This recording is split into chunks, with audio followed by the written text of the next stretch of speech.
Bajop Pyngrope MDC karam rai jangam nagaseng NPP ulong ba Jingiakhih kiblami menta nakadaw ka Jingpynbeit Pud ki Dei Tang ki kam politics suda ulong ba sarkar MDA ka de sarkar bala setrop lang da ki weide ki sengriulum hindai Dei Tang ka seng NPP pat ka basyakan tho. Looking at all these protests, I feel there's politics in it because they are all blaming only the NPP.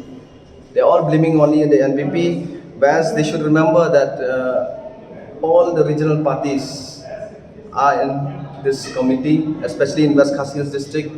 The regional committee in West Khasi Hills district is headed by HSPDP.